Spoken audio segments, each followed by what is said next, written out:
Shalom Bapak Ibu yang dikasihi oleh Tuhan Yesus. Kita kembali dalam renungan harian Betani Kebumen. Hari ini kita akan berbicara tentang pengenalan akan Allah.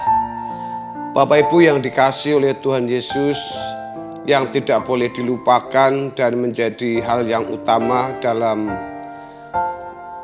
gereja atau pelayanan gereja adalah pemberitaan kebenaran. Pemberitaan ini sangat penting berkaitan dengan apa yang dilakukan dalam sebuah gereja, seperti yang dicatat di dalam Kisah Para Rasul pasal 6 ayat 1 dan ayat yang kedua. Demikian firman Tuhan. Pada masa itu ketika jumlah murid makin bertambah, timbullah sungut-sungut di antara orang-orang Yahudi yang berbahasa Yunani terhadap orang-orang Ibrani, karena pembagian kepada janda-janda mereka diabaikan dalam pelayanan sehari-hari. Berhubung dengan itu, ke-12 rasul itu memanggil semua murid berkumpul dan berkata, "Kami tidak merasa puas karena kami melalaikan firman Allah untuk melayani meja." Saudaraku yang dikasihi oleh Tuhan Yesus, para rasul Tuhan itu perlu untuk mengutamakan pelayanan pemberita firman. Karenanya pelayanan diakonia perlu diserahkan kepada orang lain. Hal itu dimaksudkan agar para rasul dapat memberi perhatiannya kepada pemberitaan firman. Alkitab juga berkata bahwa umatnya binasa karena tidak mengenal Allah. Di dalam Hosea pasal yang keempat ayat yang ke-6, kata binasa dalam salah satu terjemahan Alkitab bahasa Inggris diterjemahkan destroyed. Kata ini teks aslinya dari akar kata dama yang dapat diterjemahkan selain to destroy juga dapat dimengerti sebagai be cut down, to be dumb. Kalimat karena tidak mengenal dalam teks aslinya disebut kekurangan dalam mengenal Tuhan. Mereka binasa bukan karena dosa-dosa fisik seperti yang sering disebut-sebut atau dikenal secara umum, tetapi karena mereka tidak atau kurang mengenal Tuhan. Dari pernyataan Hosea ini jelaslah dapat ditemukan peran pengenalan akan Tuhan dalam kehidupan umat yang sangat besar. Sebab kurang atau tidaknya pengenalan akan Tuhan dapat membinasakan umat. Pengenalan akan Tuhan merupakan pilar penting bangunan kehidupan iman orang percaya. Di dalam Yohanes pasal 17 ayat yang ketiga Tuhan Yesus bersabda, "Inilah hidup yang kekal itu, yaitu bahwa mereka mengenal Engkau satu-satunya Allah yang benar dan mengenal Yesus Kristus yang telah Engkau utus." Kata hidup kekal bukan hanya berbicara mengenai panjangnya hidup, sebab bukan hanya di surga ada kekekalan, di neraka pun juga kekal.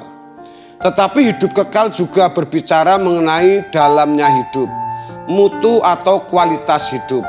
Dengan demikian, jelaslah bahwa pengenalan akan Tuhan menentukan kualitas hidup manusia.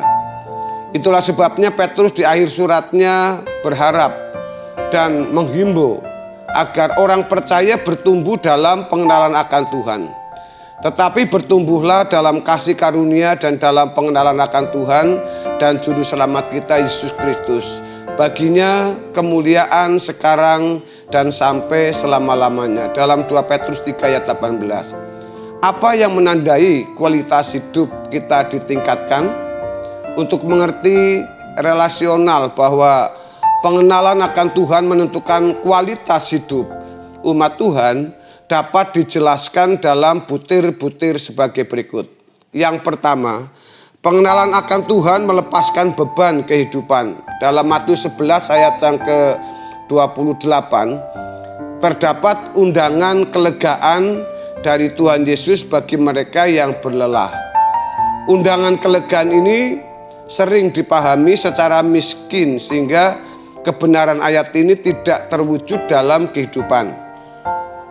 Untuk memahami ayat ini hendaknya kita memperhatikan konteksnya, yaitu ayat sebelum dan sesudahnya, yaitu Matius 11 ayat 25 sampai 27. Ternyata Tuhan Yesus berbicara mengenai pengenalan akan Tuhan. Hendaknya kita tidak mensimplikasi kebenaran ini atau menyederhanakannya sehingga kehilangan maksud kebenaran ayat tersebut. Marilah kepadaku, kamu akan beroleh kelegaan. Kalimat ini simpel atau sederhana sekali, tetapi di balik kalimat ini ada proses atau mekanismenya, dari letih lesu dan beban berat sampai memperoleh kelegaan. Terdapat proses atau mekanisme. Ternyata kunci proses atau mekanisme adalah mengenal Bapa dan Anak. Bila kita analisa secara jujur dan teliti, ternyata terdapat proses untuk menerima ketenangan jiwa. Kata kelegaan dalam bahasa Yunani dikatakan anapauso. Dalam ayat 28 ternyata juga terdapat dalam ayat yang ke-29 yang dalam teks bahasa Indonesia diterjemahkan ketenangan jiwa. Proses atau mekanisme itu terletak pada kata belajar kepadaku. Kata belajar harus dikaitkan dengan konteks pembicaraan Tuhan di Matius 11 ayat 25 sampai dengan 27. Perlu dicamkan kalimat dinyatakan kepada orang kecil. Apa yang dinyatakan? Rahasia tentang pengenalan akan Bapa dan Anak. Selama ini banyak orang memahami terlepas dari beban dan memperoleh kelegaan dengan pemahaman yang tidak tepat, yaitu cukup memberikan penumpangan tangan, maka everything is running well. Segala sesuatu berjalan dengan baik atau menjadi beres. Pola ini akan mendidik jemaat tidak bertanggung jawab terhadap dirinya sendiri dan tidak bertumbuh dalam pengenalan akan Tuhan sampai ia dapat mandiri. Ini bukan berarti praktek penumpangan tangan untuk orang yang terbeban atau dalam masalah merupakan praktek pelayanan yang keliru. Bukan. Penumpangan tangan berdoa untuk orang yang terbeban atau bermasalah bukanlah penyelesaian fundamental dan permanen.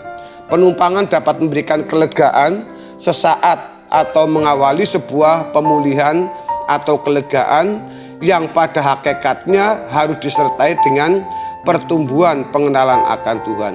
Jadi Bapak Ibu yang dikasihi oleh Tuhan Yesus, perlunya kita menjadi orang-orang yang berkenan kepada Tuhan, yang mengenal Tuhan itu, sehingga keberkenanan kita menjadi anak-anak Allah, Tuhan akan menyertai kita, Tuhan akan memberikan prioritas kepada kita, dan kita menjadi orang yang istimewa di mata Tuhan karena kita bisa mengenal kebenaran. Otomatis kalau kita mengenal kebenaran firman Tuhan, itu sama dengan kita melakukan kebenaran firman Tuhan.